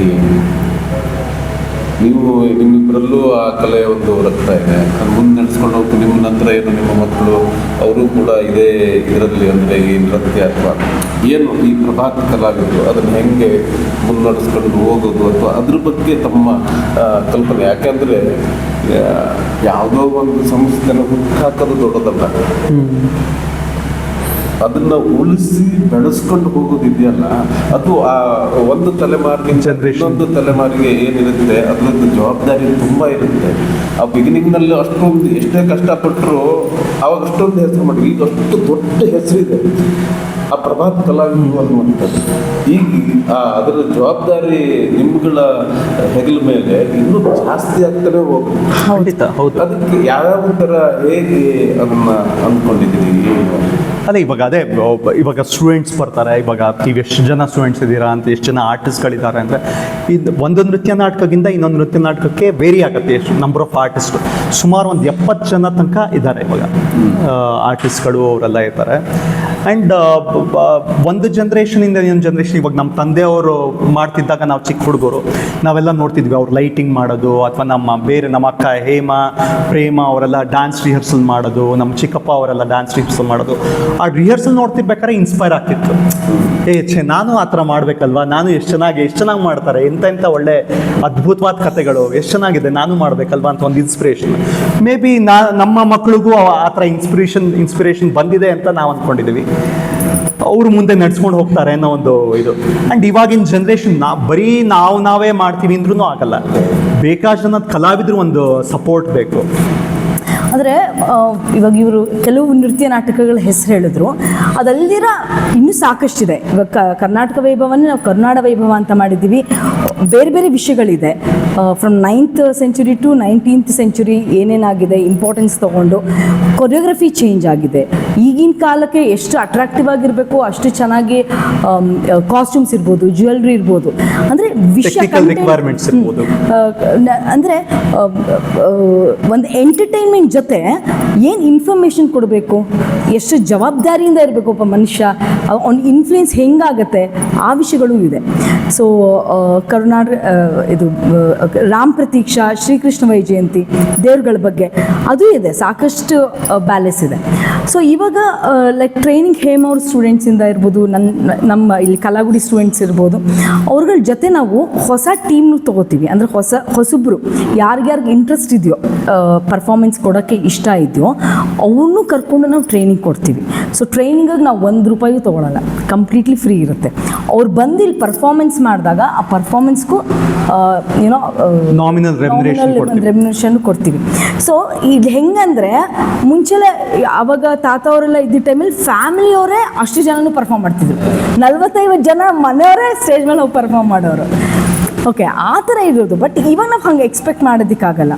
ನಾವೇನು ಮಾಡ್ತೀವಿ, ಪ್ರತಿಯೊಬ್ಬರೂ ಎನ್ಕರೇಜ್ ಮಾಡ್ತೀವಿ. ಸೊ ನಮ್ಮ ಇಲ್ಲಿ ಬರೋ ಕಲಾವಿದರಾಗಿರ್ಬೋದು ಅಥವಾ ಹೊಸ ಟೀಮ್ ಆಗಿರ್ಬೋದು, ಎಷ್ಟೋ ಹಳೆ ಕಲಾವಿದರು ಕೂಡ ಬರ್ತಾರೆ. ಇವಾಗ ಸುಬ್ಬಣ್ಣ ಅಂತ ಎಲ್ಲ ಇದ್ದಾರೆ, ಅವರು 40-50 ವರ್ಷದಿಂದ ಬರ್ತಾರೆ. ಸೊ ಈ ಥರ ಟೀಮು ಇದೆ ನಮಗೆ. ಹೊಸಬ್ರೂ ಎನ್ಕರೇಜ್ ಮಾಡ್ತೀವಿ, ಹಳಬ್ರೂ ಇಟ್ಕೊಂಡು ನಾವು ಪರ್ಫಾರ್ಮ್ ಮಾಡ್ತೀವಿ. ಸೊ ಲೈಕ್ ಟೋಟಲ್ ಔಟ್ಪುಟ್ ಏನು ಬೇಕು ಅದಕ್ಕೆ ಇಂಪಾರ್ಟೆನ್ಸ್ ಕೊಡ್ತೀವಿ. ಆ್ಯಂಡ್ ಟೆಕ್ನಿಕಲ್ ವಿಷಯದಲ್ಲೂ ಅಷ್ಟೇ. ಇವಾಗ ಹೊಸದೇನಾದರೂ ತರಬೇಕು ಅಂದಾಗ ಸ್ಟೇಜ್ ಮೇಲೆ, ಇವಾಗ ಸಿಂಡ್ರೆಲಾಲಿ ತಾತ ಆವಾಗಲೇ UV ಲೈಟ್ಸ್ ಇಟ್ಕೊಂಡು ಇಲ್ಲಿ ಅದಾಗದೆ ಮೇಲೆ ಹೋಗೋ ಹಾಗೆಲ್ಲ ಗಿಮಿಕ್ ಎಲ್ಲ ಮಾಡಿ, ಮಂತ್ರವಾದಿ ಮೇಲಿಂದ ಬರೋ ಹಾಗೆ, ಆಮೇಲೆ ದೃಶ್ಯದೇವಿ, ಶಬ್ದದೇವಿ, ಅದೆಲ್ಲ ಕ್ಯಾರೆಕ್ಟರ್ಸ್ ತಾತ ಕ್ರಿಯೇಟ್ ಮಾಡಿದ್ದು. ಸೊ ಇವಾಗ ಏನು ಮಾಡ್ತೀವಿ, LED ಸ್ಕ್ರೀನ್ ಯೂಸ್ ಮಾಡ್ತೀವಿ. ಆ್ಯಂಡ್ ಟೆಕ್ನಿಕಲಿ ಇವರು ಹರೀಶ್ ಗ್ರಾಫಿಕ್ ಡಿಸೈನ್ LED ಏನೇನು ಬೇಕೋ ಪ್ರತಿಯೊಂದು ಇವರೇ ಮಾಡ್ತಾರೆ. ಸೊ ಅದು ಒಂದು ಎನ್ಹಾನ್ಸ್ ಮಾಡುತ್ತೆ ಪರ್ಫಾರ್ಮೆನ್ಸ್ಗೆ, ಅದು ಒಂದು ಸಪೋರ್ಟಿವ್ ಆಗಿ ಇರುತ್ತೆ. ಸೊ ಟೆಕ್ನಿಕಲಿ ಎಷ್ಟು ಮಾಡರ್ನ್ ಆಗಿರಬೇಕೋ ಪ್ರಭಾತ್ ಕಲಾವಿದರು ಅಷ್ಟು ಮುಂದೆ ಬರ್ತಿದೆ. ಆವಾಗಲೇ ಹಾಗಿತ್ತು, ಇನ್ನು ಇವಾಗ ಕೇಳಬೇಕಾ, ಇವಾಗ ಇಷ್ಟೊಂದು ಫೆಸಿಲಿಟಿ ಕೊಟ್ಟಿರಬೇಕಾದ್ರೆ. ಸೊ ಮ್ಯಾಕ್ಸಿಮಮ್ ಏನು ಅಂದರೆ ಇನ್ನು 10 ವರ್ಷಕ್ಕೆ, ಇನ್ನು 20 ವರ್ಷಕ್ಕೆ ಏನು ಬರುತ್ತೋ ಅದು ನಾವು ಇವಾಗಲೇ ಮಾಡ್ತೀವಿ ಅನ್ನೋ ಒಂದು ಕಾನ್ಫಿಡೆನ್ಸ್ ನಮಗಿದೆ. ಅದು ತಾತ ಹಾಕ್ಕೊಟ್ಟಿದ್ದು ಒಂದು ಮಾರ್ಗದರ್ಶನ ಅನಿಸುತ್ತೆ. ಸೊ ಆ್ಯಂಡ್ ಕಂಪ್ಲೀಟ್ಲಿ ಮನೆ ಫ್ಯಾಮಿಲಿಯಿಂದನೂ ನಮಗೆಲ್ಲರಿಂದನೂ ಸಪೋರ್ಟ್ ಇದೆ. ಆ್ಯಂಡ್ ನಮ್ಮ ಕಲಾವಿದರು ಅದ್ಭುತ, ತುಂಬ ಒಳ್ಳೊಳ್ಳೆ ಕಲಾವಿದರು ಸಿಕ್ಕಿದ್ದಾರೆ ನಮಗೆ. ಪರ್ಫಾರ್ಮೆನ್ಸು ಚೆನ್ನಾಗಿ ಮಾಡ್ತಾರೆ. ಆಮೇಲೆ ತುಂಬ ಮನೆಯವ್ರ ಥರ, ಇವಾಗ ನಮ್ಮ ಮನೇಲಿ ಗಂಡ ಹೆಂಡತಿ ಮಕ್ಕಳು ಹೆಂಗಿರ್ತೀವೋ ಕಲಾವಿದರು ಹಂಗೆ ಇರ್ತೀವಿ. ಯಾರು ಭೇದ ಭಾವ ಇಲ್ಲ, ಜಾತಿ ಧರ್ಮ ಆಗಲ್ಲ, ಏನೂ ಬರೋದೇ ಇಲ್ಲ. ಎಷ್ಟು ಕ್ಲೋಸ್ ಆಗಿರ್ತೀವಿ ಅಂದರೆ ಅಷ್ಟು ಕ್ಲೋಸ್ ಆಗಿರ್ತೀವಿ. ಊಟ ತಿಂಡ ಇಲ್ಲೇ ಇರೋದೇ ಇಲ್ಲ ಅಷ್ಟೇ. ಎಕ್ಸಾಕ್ಟ್ಲಿ. ಈಗ ಹರೀಶ್ ಅವರೇ, ಈ 90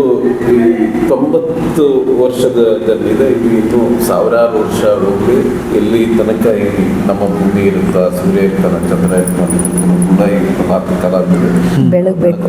ಈ ಸಂದರ್ಭದಲ್ಲಿ ನೀವು ಈ ಪ್ರಭಾತ ಕಲಾವಿದರದ ಚಿತ್ರಾಣಿ ಏನು ಹಿಡಿದಿದ್ದೀರಿ, ಇಂಥ ಸಂದರ್ಭದಲ್ಲಿ ತಾವು ಯಾವ ಯಾವ ವ್ಯಕ್ತಿಗಳನ್ನು ಪ್ರಭಾತ ಕಲಾವಿದರಿಗೆ ಸಂಬಂಧಪಟ್ಟ ಹಾಗೆ ನೆನಪಿಸ್ಕೊಳ್ಳೋಕ್ಕೆ ಇಷ್ಟಪಡ್ತೀವಿ, ಮತ್ತು ಧನ್ಯವಾದ ಅಂದರೆ ಥ್ಯಾಂಕ್ಸ್ ಹೇಳೋದಕ್ಕೆ ಇಷ್ಟಪಡ್ತೀವಿ? ಲಿಸ್ಟ್ ತುಂಬ ದೊಡ್ಡದೇ ತುಂಬಾ ಇರುತ್ತೆ. ಸಾವಿರಾರು ಜನ ಇದ್ದಾರೆ. ನನಗೆ ತಕ್ಷಣಕ್ಕೆ ನಾಪಕ ಬರ್ತಿರೋದು ಸಿಂಡ್ರೆಲಾ ಅಂತ ಹೇಳಿದ್ನಲ್ಲ, ಅದರಲ್ಲಿ 2007ರಲ್ಲಿ ಅದ್ರದ್ದು 1000ನೇ ಪ್ರದರ್ಶನ ಮಾಡಿದ್ವಿ. 1001ನೇ ಪ್ರದರ್ಶನ ಮಾಡಿದ್ವಿ ಕಲಾಕ್ಷೇತ್ರದಲ್ಲಿ. ಆಫ್ಕೋರ್ಸ್ ಅದು ಮೊದಲನೇ ಪ್ರದರ್ಶನ ಆಗಿದ್ದು 78ರಲ್ಲಿ. ಆವಾಗಿನ ಕಾಲಕ್ಕೂ ಆ್ಯಂಡ್ ಇವಾಗಿನ ಕಾಲಕ್ಕೂ ಮ್ಯೂಸಿಕಲ್ ಟ್ರೆಂಡ್ ಅಂತ ಏನಿದೆ, ಮ್ಯೂಸಿಕ್ ಆಗಿರ್ಬೋದು, ಕೊರಿಯೋಗ್ರಫಿ ಆಗಿರ್ಬೋದು, ಲೈಟಿಂಗ್ಸ್ ಆಗಿರ್ಬೋದು, ಎಲ್ಲನೂ ತುಂಬಾ ಚೇಂಜಸ್ ಆಗಿದೆ. ಆ್ಯಂಡ್ ಇವಾಗಿನ ಜನ ಬೇಕಾಷ್ಟು ಬೇರೆ ಬೇರೆ ಕಾರ್ಯಕ್ರಮಗಳು ಟಿ ವಿನಲ್ಲಾಗಿರ್ಬೋದು, ಬೇರೆ ದೇಶದಲ್ಲಿ ಬ್ರಾಡ್ವೇ ಆ ಥರ ಕಾರ್ಯಕ್ರಮಗಳನ್ನ ನೋಡಿ ಎಕ್ಸ್ಪೋಸ್ ಆಗಿದೆ. ಅದ್ರ ಬಗ್ಗೆ ಗೊತ್ತಿದೆ ಜನಕ್ಕೆ. ಸೊ ನಾವು ಆ ಜನರ ಎಕ್ಸ್ಪೆಕ್ಟೇಷನ್ಗೆ ತಕ್ಕ ಹಾಗೆ ಮಾಡಬೇಕು ಅನ್ನೋದು ನಮ್ಮ ಒಂದು ಅದನ್ನು ಎಕ್ಸ್ಪೆಕ್ಟೇಷನ್ ಕೆಲವು ಸರ್ತಿ ಎಕ್ಸ್ಪೆಕ್ಟೇಷನ್ ಮೀರಬೇಕು ಅನ್ನೋದು ಒಂದು ನಮ್ಮ ಐಡಿಯಾ. ಸೊ 2000 ಟೈಮಲ್ಲಿ ನಾವು ರೆಕಾರ್ಡ್ ಮಾಡಿಸಿದ್ವಿ ಸಿಂಡ್ರೆಲಾನ. ಒರಿಜಿನಲ್ ಮ್ಯೂಸಿಕ್ಕು ಮೈಸೂರು ಅನಂತ ಸ್ವಾಮಿ ಅವ್ರು ಮಾಡಿದರು 77, 78ರಲ್ಲಿ. 2007 ಆ ಟೈಮಲ್ಲಿ ಪ್ರವೀಣ್ ಡಿ ರಾವ್ ಅವ್ರನ್ನ ಕರೆಸಿ ಅದನ್ನು ರೆಕಾರ್ಡ್ ಮಾಡಿಸಿ ಕೆಲವು ಟ್ಯೂನ್ಸ್ನ ಹಾಗೆ ರಿಟೈನ್ ಮಾಡ್ಕೊಂಡ್ವಿ. ಯಾಕಂದರೆ ಮೈಸೂರು ಅನಂತ ಸ್ವಾಮಿಯವರು ಅದ್ಭುತವಾಗಿ ಮಾಡಿದ್ದಾರೆ ಕೆಲವು ಟ್ಯೂನ್ಸ್ನ ಹಾಗೆ ರಿಟೈನ್ ಮಾಡಿ, ಕೆಲವು ಎಲ್ಲೆಲ್ಲಿ ಬೇಕೋ ಆ ಕಡೆ ಅಲ್ಲಿ ಮಾತ್ರ ಬೇರೆ ಟ್ಯೂನ್ಸ್ ಹಾಕಿ, but recording complete, orchestration completely ಹೊಸದಾಗಿ ಮಾಡಿಸಿದ್ವಿ. ಸೊ ರಾಜ್ಕುಮಾರ್ ಅಂದು 2 ಹಾಡು ಬರುತ್ತೆ ಅದರಲ್ಲಿ. ಒಂದು ಡ್ರೀಮ್ ಸಾಂಗ್ ಬರುತ್ತೆ ಸಿಂಡ್ರೆಲಾ ಜೊತೆ, ಅವನ ಕನಸಿನಲ್ಲಿ ಸಿಂಡ್ರೆಲಾ ಜೊತೆ ಡ್ಯಾನ್ಸ್ ಮಾಡ್ತಾ ಡ್ಯೂಯೆಟ್ ಸಾಂಗ್ ಅದು. ಇನ್ನೊಂದು ಸಿಂಡ್ರೆಲಾ ಕಾಣ್ತಿಲ್ವಲ್ಲ ಅಂತ ಒಂದು ಪ್ಯಾಥೋ ಸಾಂಗ್ ಇದೆ. ಎರಡನ್ನೂ ಮೈಸೂರು ಅನಂತ ಸ್ವಾಮಿ ಅವರೇ ಹಾಡಿದ್ರು. ಸೊ ಇವಾಗ ಹೊಸದಾಗಿ ರೆಕಾರ್ಡಿಂಗ್ ಮಾಡ್ಬೇಕಾದ್ರೆ ಯಾವ ಥರ ಹಾಡ್ಸೋದು ಅಂತ ಬಂದಾಗ SPB ಅವ್ರ ಹತ್ರ ಹಾಡಿಸ್ಬೇಕು ಅನ್ನೋದು ನಮ್ಮ ಎಲ್ಲರ ಒಂದು ಎಷ್ಟೋ ದಿವಸ ಒಂದು ಆಸೆ, ಕನಸು. ಸರಿ, ಆ ಟೈಮಲ್ಲಿ ಸಿಕ್ಕಾಪಟ್ಟೆ ಬ್ಯುಸಿ ಇದ್ದವರು. ಆಮೇಲೆ ಅವ್ರ PA ಅವ್ರನ್ನೆಲ್ಲ ಇದು ಮಾಡಿ ಕಾಂಟ್ಯಾಕ್ಟ್ ಮಾಡಿ, ಈ ಥರ ಪ್ರಭಾತ್ ಅವರು ಒಂದು ಮಾಡ್ತಾ ಇದ್ದಾರೆ ಹೊಸ ಪ್ರೊಡಕ್ಷನ್ನು ಮಾಡಬೇಕಂತೆ ಅಂತ ಅವ್ರ PA ಅವರು ಹೇಳೋದಂತೆ. ಆಯಿತು ಮಾಡೋಣ ಖಂಡಿತವಾಗ್ಲು ಅಂತ ಹೇಳಿದ್ರು. ಬಂದರು, ನಮ್ಮ ಸ್ಟುಡಿಯೋಗೆ ಬಂದು ನಾನು, ಹೇಮಾ, ದೀಪಶ್ರೀ ಎಲ್ಲರೂ ಅಲ್ಲಿ ಕಂಟ್ರೋಲ್ ರೂಮಲ್ಲಿ ಇರ್ತಿ ಹೋದ್ರು ಒಳಗಡೆ. ಒಂದ್ಸಲಿ ಕೇಳಿಸ್ಕೊಂಡ್ರು ಟ್ರ್ಯಾಕ್ ಮ್ಯೂಸಿಕ್ನೆಲ್ಲ. ಓಕೆ, ಸರಿ ಆಯಿತು ಅಂದ್ಬಿಟ್ಟು 2 ಹಾಡುಗಳನ್ನ ನಂಬ್ತಿರೋ ಬಿಡ್ತಿರೋ 22 ನಿಮಿಷದಲ್ಲಿ 2 ಹಾಡನ್ನು ಹಾಡ್ಬಿಟ್ರು. ಅದರಲ್ಲಿ ಒಂದು ಬರುತ್ತೆ, ಅದು ಮಧ್ಯದಲ್ಲಿ ಅವರ ಒಂದು ಸೆನ್ಸ್ ಆಫ್ ಹ್ಯೂಮರ್ ಎಲ್ಲ ಹಾಕಿ ಅದ್ರ ಜೊತೆಗೆಲ್ಲ ಆಗಿ ಒಂದು 22 ನಿಮಿಷ. ಅದರದ್ದು ಒಂದು ಹಾಡು ಚೆಲುವೆ ನೀ ಬಾರ ಬಾರ ಬಾರ ಅಂತ ಹೇಳಿದ್ರೆ, ಬಾ ನೀನು ಚೆಲುವೆ ಅಂತ ಹೇಳಿರೋದು, ಚೆಲುವೆ ನೀ ಭಾರ ಅಂತ ಹಾಡಿದ್ರು ಅವರು. ಪ್ರವೀಣ್ ಸರ್ ಇದ್ದವರು, ಸರ್ ಭಾರ ಅಲ್ಲ ಬಾರ, ಅದು ಭಾರ ಅಂದರೆ ವೆಯ್ಟ್. ನಾನು ವೆಯ್ಟ್ ಇದ್ದೀನಲ್ಲ ಅದಕ್ಕೆ ನಾನು ಭಾರ ಅಂತ ಹಾಡ್ತಾ ಇದ್ದೀನಿ ಅಂತಲ್ಲ, ಆ ಥರ ಎಲ್ಲ ಭಾಳ ಒಂಥರ ಮಜವಾಗಿ ಆ ಥರ ಎಂಜಾಯ್ ಮಾಡ್ಕೊಂಡು ಹಾಡಿದ್ರು. ಬಟ್ ಬೆಸ್ಟ್ ಥಿಂಗ್ ಇಸ್ ಅವರು ವಾಯ್ಸ್ ರೂಮಿಂದ ಕಂಟ್ರೋಲ್ ರೂಮ್ಗೆ ಬಂದ್ರಲ್ಲ, ಕಂಟ್ರೋಲ್ ರೂಮಲ್ಲಿ ಬಂದಾಗ ನಾವೆಲ್ಲ ಕೂತಿದ್ವಿ, ನಾನು ಹೇಮಾ ಎಲ್ಲ ಬಂದ್ಬಿಟ್ಟು ಪ್ರವೀಣ್ನಲ್ಲ ನಮ್ಮದ ಸರಿಗೆ ಬಂತ, ಚೆನ್ನಾಗಿತ್ತಾ ಅಂದರು. ನಮಗೆ ಬಾಯೆಲ್ಲ ಒಣಗೋಯ್ತು, ಏನು ಸರ್ ನಮ್ಮನ್ನು ಕೇಳ್ತೀರಾ ಅಂತ. ಈಗ ಹಾಗಲ್ಲ, ನೀವು ಎಷ್ಟೋ ವರ್ಷದ ಪ್ರೊಡಕ್ಷನ್ ಇದು, ನೀವು ಚಿಕ್ಕ ವಯಸ್ಸಿಂದ ಕೇಳ್ತಾ ಇದ್ದೀರಲ್ಲ ಸರಿಗೆ ಹಾಡೋದನ್ನ ಅಂತೆಲ್ಲ ಕೇಳಿದ್ರು. ಎಷ್ಟು ದೊಡ್ಡ ವ್ಯಕ್ತಿ, ಎಂತ ಅದ್ಭುತವಾಗಿ ಹಾಡಿದ್ರಿ. ಅದು ಅಲ್ಲದೆ ಒಂದು 4-5 ಥರ ಹಾಡು ಹೇಳಿದ್ರು. ಪ್ರವೀಣ್ ಪಲ್ಲವಿನ ಈ ಥರ ಹಾಡ್ಲಾ ಅಂತ 4-5 ಹಾಡು ಕೇಳ್ಕೊಡು. ಸರ್ ಎಲ್ಲಾನು ಚೆನ್ನಾಗಿದೆ ಸರ್, ನೀವು ಯಾವ್ದು ಬೇಕಾದ್ರೆ ಹಾಡಿದ್ದೆ. ಯಾಕೆಂದ್ರೆ ಅವ್ರ ವಾಯ್ಸ್ ಕೇಳೋದೇ ಒಂದು ದೊಡ್ಡ ಇದು. ಆ್ಯಂಡ್ ಅವ್ರಿಗೆ ಚೆಕ್ ಬರೀತಿರ್ಬೇಕಾರೆ, ಸರ್ ಚೆಕ್ ಯಾರ ಹೆಸರಲ್ಲಿ ಬರೀಲಿ ಸರ್ ಅಂತ. ಸರ್ ನಾನೇ ಸರ್ ಹಾಡಿದ್ದು, ನನ್ನ ಹೆಸರಲ್ಲೇ ಬರೀರಿ ಸರ್ ಅಂತಲ್ಲ. ಸೊ ಆ ಥರ ಅದ್ಭುತವಾದ ಒಳ್ಳೆ ವ್ಯಕ್ತಿ ಅವರು. ಸೊ ಇವಾಗ ನಮಗೆ ಇವಾಗ ನೀವು ಹೇಳಿದ್ರಲ್ಲ ಕೆಲವ್ರಿಗೆ ಯಾರನ್ನ ನಾಪ್ಸ್ಕೋಬೇಕು ಅಂತ. ಇವಾಗ ಕೆಲವ್ರದ್ದು ಎಲ್ಲ ಕ್ಲೈಂಟ್ಸ್ ಹತ್ರ ಹೋದಾಗ ನಾವು ವಿ ಪ್ರೌಡ್ಲಿ ಸೇ SPB ಅವ್ರು ಹಾಡ್ಯಾರ ನಮ್ಮ ಡ್ಯಾನ್ಸ್ ಪ್ರೊಡಕ್ಷನಲ್ಲಿ ಅಂತ ಭಾಳ ಹೆಮ್ಮೆಯಿಂದ ಹೇಳ್ಕೊಳ್ಬೋದು ಆ ಥರ ಇದು. ಆ್ಯಂಡ್ ನನಗೆ ಗೊತ್ತಿರೋ, ನಾ ಚಿಕ್ಕ ವಯಸ್ಸಲ್ಲಿದ್ದೆ, ಇದು ವೀಣೆ ಬಾಲ್ಚಂದರ್ ಅಂತ ಭಾಳ ದೊಡ್ಡ ವಿದ್ವಾಂಸರಂತೆ. ಅವರು ಬಹಳ ಇದು ಅಸೋಸಿಯೇಟ್ ಆಗಿದ್ರು ಪ್ರಭಾತ್ಗೆ. ಆ್ಯಂಡ್ ಪಂಡಿತ್ ರವಿಶಂಕರ್ ಅವ್ರನ್ನ ಕರೆಸಿ ಪ್ರೋಗ್ರಾಮ್ ಎಲ್ಲ ಮಾಡಿಸಿದ್ವಿ. ಅವರ ಶಿಷ್ಯ ವಿಜಯ ರಾಘವರಾವ್ ಅಂತ, ಅವರು ನಮ್ಮ ಒಂದು ರಾಮ ಪ್ರತೀಕ್ಷಾ ಕೃಷ್ಣ ವೈಜಯಂತಿ ನೃತ್ಯ ನಾಟಕಕ್ಕೆ ಮ್ಯೂಸಿಕ್ ಮಾಡಿದ್ದಾರೆ. ಸೊ ಈ ಥರ ಬೇಕಾದಷ್ಟು ಜನ ಇದ್ದಾರೆ. ಆದರೆ ನನಗನ್ಸುತ್ತೆ ನೀವು ಇಷ್ಟೆಲ್ಲ ಜನರದ್ದು ಇದ್ರ ಬಗ್ಗೆ ಹೇಳಿದ್ರಿ, ಆದರೆ ಇಬ್ಬರನ್ನ ನೀವು ಬರ್ತಿದ್ದೀರಿ ಅಂತ ಅನಿಸುತ್ತೆ. ಹೇಳಿ, ನಾಪ್ಸಿ ದಯವಿಟ್ಟು. ಒಬ್ಬರು ಹೇಮಾ ಅವರು ಇನ್ನೊಬ್ರು ದೀಪಶ್ರೀ ಅವರು ಹಾಗೆ ಈ ಕೆಲವುದು ಏನಾಗುತ್ತೆ ಮನೆಯವರು ಅದ್ರ ಆ ಕೆಲಸಕ್ಕೂ ಒಂದು ಇದಿಲ್ವಾ ಅವ್ರ ಲೆವೆಲ್ ಎಲ್ಲ ಜಾಸ್ತಿ ಬೇರೆ ಏನು ಅಂತಂದ್ರೆ ಈ ಎರಡು ಕಡೆನ ಒಂದ್ ಕೈ ಹೇಮಾ ಅವರು ಒಂದ್ ಕೈ ದೀಪಶ್ರೀ ಅವರು ಅಷ್ಟು ಸಾಥ್ ಕೊಡೋ ಅಲ್ಲ ಖಂಡಿತ. ಅದಕ್ಕಿಂತ ಫಸ್ಟ್ ನಾವು ಇದು ಮಾಡಬೇಕಾಗಿರೋದು ನಮ್ಮ ತಂದೆಯವರು, ನಮ್ಮ ವೆಂಕಟೇಶಾಚಾರ್ ಅಂತ. ಅವರು ಅವರ 8ನೇ ವಯಸ್ಸಿಂದ ಈ ಫೀಲ್ಡಲ್ಲಿ ಇದ್ದಾರೆ.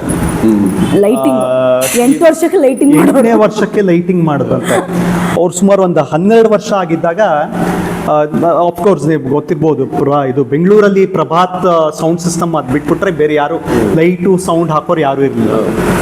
ಅಲ್ಲಿ ಪ್ರೊಫೆಸರ್ US ಕೃಷ್ಣರಾವ್ ಅಂತ ಒಬ್ಬ, ಚಂದ್ರಭಾಗಾದೇವಿ US ಕೃಷ್ಣರಾವ್ ಅಂತ ಇಬ್ಬರು ಡ್ಯಾನ್ಸರ್ಸ್ ಕಪಲ್. ಅವರು ಬಹಳ ಒಳ್ಳೆ ಡ್ಯಾನ್ಸರ್ಸು. ಅವ್ರದ್ದು ಪ್ರೋಗ್ರಾಮ್ ಇತ್ತಂತೆ ಪ್ಯಾಲೇಸ್ ಗ್ರೌಂಡ್ಸಲ್ಲೋ ಎಲ್ಲೋ. ಅಲ್ಲಿ ಚೈನೀಸ್ ಪ್ರೆಸಿಡೆಂಟು ಚೀಫ್ ಗೆಸ್ಟ್ ಆಗಿ ಬರೋರಿದ್ರಂತೆ. ಅವಾಗ ಇನ್ಸಿಡೆಂಟ್ಲಿ ಏನಾಗಿದೆ, ನಮ್ಮ ಚಿಕ್ಕಪ್ಪ, ನಮ್ಮ ತಾತ ಅವ್ರ ತಮ್ಮ ದ್ವಾರಕನಾಥ್ ಅಂತ, ಅವರು ಲೈಟಿಂಗ್ ಅದೆಲ್ಲ ನೋಡ್ಕೊಳ್ತಿದ್ರಂತೆ. ಅವರು ಮತ್ತು ನಮ್ಮ ತಾತ ಅವರು ಅವಾಗ ಆ ಟೈಮಲ್ಲೇ ಡೆಲ್ಲಿಗೆ ಹೋಗಿದ್ರಂತೆ ಯಾವುದೋ ಕಾನ್ಫರೆನ್ಸ್ ಅಟೆಂಡ್ ಮಾಡೋಕ್ಕೆ. ಸೊ ಲೈಟಿಂಗ್ ಮಾಡೋಕ್ಕೆ ಯಾರೂ ಇಲ್ಲ. ಸೊ US ಕೃಷ್ಣರಾವ್ ಅವರು ಬಂದು ಹೇಳಿದ್ರಂತೆ, ಈ ಥರ ಬುದ್ಧ ಪ್ರೋಗ್ರಾಮ್ ಮಾಡ್ಬೇಕು ನಾನು, ಅಲ್ಲಿ ಲಾಸ್ಟಲ್ಲಿ ಇದ್ರ ಬೋಧಿ ವೃಕ್ಷದ ಕೆಳಗಡೆ ಕೂತ್ಕೊಳ್ತಿದ್ದಿಲ್ಲ, ಅಲ್ಲಿ ಲೈಟ್ ಬರಬೇಕು ಪ್ರಭಾವಳಿ ಬಂದ ಹಾಗೆ ಆ ಥರ ಎಲ್ಲ ಅಂತ ಹೇಳೋದಂತೆ. ಸರಿ, ಯೋಚನೆ ಮಾಡಬೇಡಿ, ನಮ್ಮ ಇನ್ನೊಬ್ರು ದೊಡ್ಡವರಿದ್ರು, ನಮ್ಮ ವೆಂಕಟೇಶು ಬಾಲು ಅಂದರೆ ನಮ್ಮ ಚಿಕ್ಕಪ್ಪ ಇನ್ನೊಬ್ರು ಮಾಡ್ತಾರೆ. 12 ವರ್ಷದ ಹುಡುಗರು ಏನ್ರಿ, ಚೈನಾ ಪ್ರೆಸಿಡೆಂಟ್ ಬರ್ತಾರೆ, ಇವರಿಬ್ರು 12 ವರ್ಷ ಹುಡುಗರು ಇಟ್ಕೊಂಡು ಲೈಟಿಂಗ್ ಮಾಡಿಸ್ತೀನಿ ಅಂತಾರಲ್ಲ. ಏನು ಯೋಚನೆ ಮಾಡಬೇಡಿ, ನೀವು ಹೋಗಿ ಮಾಡಿ, ನೀವು ರಿಹರ್ಸಲ್ ಮಾಡ್ಕೊಡಿ, 1-2 ರಿಹರ್ಸಲ್ ನೋಡ್ತಾರೆ, ಮಾಡ್ತಾರೆ ಅಂತ. ಸೊ ಪ್ರೋಗ್ರಾಮ್ ಎಲ್ಲ ಆದಾಗ ಇವರಿಬ್ರು ಅಲ್ಲಿ ಕನ್ಸೋಲ್, ಚೀಫ್ ಗೆಸ್ಟ್ ಎಲ್ಲ ಇಲ್ಲಿ ಕೂತಿದ್ರಂತೆ, ಅಲ್ಲಿ ಕನ್ಸೋಲ್ ಅಲ್ಲಿತ್ತಂತೆ, ಅಲ್ಲಿಂದನೇ ಲೈಟಿಂಗ್ ಎಲ್ಲ ಮಾಡ್ತಿದ್ರಂತೆ. ಇವರು ಚೈನೀಸ್ ಪ್ರೆಸಿಡೆಂಟು ಎಲ್ಲ ಪ್ರೋಗ್ರಾಮ್ ಎಲ್ಲ ಮುಗಿದ್ಮೇಲೆ ಬನ್ನಿ 1-2 ಮಾತಾಡಿ ಅಂತ ಹೇಳಿದ್ರಂತೆ. ಸರಿ, ಸೀದಾ ಬಂದು ನಮ್ಮ ತಂದೆ ಮತ್ತು ಅವರ ತಮ್ಮ ಇಬ್ರನ್ನು ಎತ್ಕೊಂಡು ಸ್ಟೇಜ್ ಮೇಲೆ ಬಂದು, ನಾನು ಡ್ಯಾನ್ಸು ನೋಡ್ತಿದ್ದೆ, ಬಟ್ ಅದಕ್ಕಿಂತ ಜಾಸ್ತಿ ನಾನು ಇಬ್ರು ಹುಡುಗರನ್ನ ಲೈಟಿಂಗ್ ಮಾಡ್ತಾ ಇರೋದು ನೋಡಿದೆ. ಇಂಡಿಯಾ ಎಷ್ಟು ಒಂದು ಅಡ್ವಾನ್ಸ್ಡ್ ಕಂಟ್ರಿ, 10-12 ವರ್ಷದ ಹುಡುಗರು ಲೈಟಿಂಗ್ ಮಾಡ್ತಾರೆ ಅಂದರೆ ಈ ದೇಶದ ಒಂದು ಭವಿಷ್ಯ ಎಷ್ಟು ಚೆನ್ನಾಗಿದೆ ಅಂತೆಲ್ಲ ಹೊಗಳದ್ರಂತೆ. ಸೊ ಆ ಥರ ಬೆಳೆದು ಬಂದಿರೋದು ನಮ್ಮ ತಂದೆ. ಈ ಸೌಂಡ್ ಸಿಸ್ಟಮಲ್ಲಿ ಇದು 8-10 ಪ್ರೋಗ್ರಾಮ್, ಒಂದೊಂದೇ ದಿವಸ 8-10 ಪ್ರೋಗ್ರಾಮ್ ಇರೋದಂತೆ. ಅವಾಗೆಲ್ಲ ಟೆಕ್ನಿಷಿಯನ್ಸ್ ಇವಾಗಿನ ಥರ 30 ಜನ 40 ಜನ ಟೆಕ್ನಿಷಿಯನ್ಸ್ ಯಾರೂ ಸಿಗ್ತಾ ಇರಲಿಲ್ಲ. ಇದ್ರೆ ಹಬ್ಬ ಅಂದ್ರೆ ಒಬ್ಬರು ಇಬ್ಬರು, ಇನ್ನು ಮಿಕ್ಕಿದವ್ರು ನಮ್ಮ ಮನೆಯವರು. ಆ್ಯಂಡ್ ಟೆಕ್ನಿಷಿಯನ್ಸ್ಗೆ ದುಡ್ಡು ಕೊಡೋಕ್ಕೆ, ಸಂಬಳ ಕೊಡೋಕ್ಕೂ ದುಡ್ಡು ಬೇಕಲ್ಲ. ಸೊ ಆತ ಒಂದೊಂದೇ ಇದು ಅಷ್ಟು ಎಕ್ವಿಪ್ಮೆಂಟ್ಸ್ ತೊಗೊಂಡೋಗೋದು, ಒಂದು ಕಡೆ ಅರೇಂಜ್ ಮಾಡೋದು, ತಿರ್ಗಾ ವಾಪಸ್ ಮನೆಗೆ ಬರೋದು, ತಿರ್ಗಾ ಇನ್ನೊಂದಷ್ಟು ಎಕ್ವಿಪ್ಮೆಂಟ್ ತೊಗೊಂಡೋಗೋದು, ಇನ್ನೊಂದು, ಈ ಥರ 7-8 ಕಡೆ ಪ್ರತಿ ದಿವಸ ಮಾಡೋದು. ತಿಂಗಳಿಗೊಂದು 20-25 ದಿವಸ ಈ ಥರ ಪ್ರೋಗ್ರಾಮ್ ಇರೋದಂತೆ.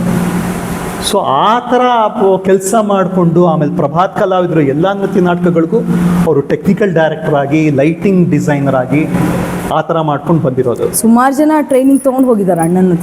ಸೊ ಥ್ಯಾಂಕ್ಸ್ ಹೇಳಬೇಕು ಅಂದ್ರೆ ಫಸ್ಟ್ ಅವ್ರಿಗೆ ಹೇಳಬೇಕು ನಾವು, ನಮ್ಮ ಕಲಾವಿದ್ರ ಜೊತೆ.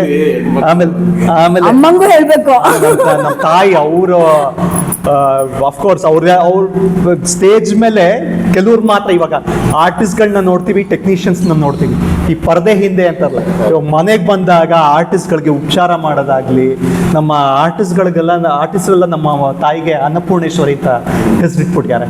ಯಾಕೆಂದ್ರೆ ನಮ್ಮ ಮನೆಗೆ ಬಂದವ್ರಿಗೆ ಏನಾರ ತಿನ್ಸದೆ, ಏನಾರ ಕುಡಿಯಕ್ಕೆ ಕೊಡದೆ ಕಳ್ಸೋದೇ ಇಲ್ಲ ಅವರು ಅಂತ. ರಿಹರ್ಸಲ್ಗಿಂತ ಜಾಸ್ತಿ ಫಸ್ಟ್ ಊಟ ತಿಂಡಿ, ಆಮೇಲೆ ರಿಹರ್ಸಲ್ ನೋಡ್ಕೊಳ್ಳೋಣ ಅಂತ. ಓಕೆ, ಅಲ್ಲ, ಇನ್ನು ನಮ್ಮ ಬಗ್ಗೆ ಹೇಳಿಲ್ಲ. ಅಂಡ್ ಅಫ್ಕೋರ್ಸ್ ಹೇಮಾ ಅವಳು ಕಂಪ್ಲೀಟ್ಲಿ ಇದು ಡೆಲ್ಲಿಯಿಂದ ಪ್ರಭಾತ್ ಕಲಾವಿದ್ರಿಗೋಸ್ಕರ ಡೆಲ್ಲಿಯಿಂದ ಬೆಂಗಳೂರಿಗೆ ಬಂದು ಕಂಪ್ಲೀಟ್ಲಿ ಅವು ಕೊರಿಯೋಗ್ರಫಿ ಎಲ್ಲ ಅವ್ರು ಟೇಕ್ ಓವರ್ ಆಗಿ, ಆಮೇಲೆ ದೀಪಶ್ರೀಗೆ ಟ್ರೈನಿಂಗ್ ಕೊಟ್ಟು, ಇವಾಗ ದೀಪಶ್ರೀ ಇದು ರಿಹರ್ಸಲ್ಸ್ ಎಲ್ಲ ದೀಪಶ್ರೀ ನೋಡ್ಕೊಳ್ತಾಳೆ, ಜೊತೆಗೆ ಲೀಡ್ ಆ್ಯಕ್ಟರು ಪ್ರಭಾತಲ್ಲಿ. ಹರೀಶ್ ಅವರೇ, ಈಗ 90 ವರ್ಷದ ಜರ್ನಿ ನಡೀತು. ಮುಂದೆ ಹೇಗೆ ಈ ಪ್ರಭಾತ್ ಕಲಾವಿದರನ್ನು ನಡೆಸ್ಕೊಂಡು ಹೋಗಬೇಕು ಅನ್ನೋ ತಮ್ಮ ಒಳಗಡೆ ಏನು ಆ ಯೋಚನೆ ಇರ್ಬೋದು ಅಥವಾ ಯೋಜನೆ ಇರ್ಬೋದು, ಹೇಗೆ ಏನು ಅಂತ? ಯಾಕಂದರೆ ಈಗೆಲ್ಲ ತುಂಬ ಸಂಸ್ಥೆಗಳು ಇದಾಗೋಗ್ಬಿಟ್ಟಿವೆ. ಆದರೆ ಎಲ್ಲೇ ಹೀಗೆ ಇದ್ರೂ ಪ್ರಭಾತ್ ಕಲಾವಿದರು ಅದೊಂದು ಮೇರು ಪರ್ವತದ ಮೇಲೇ ಇರೋದು.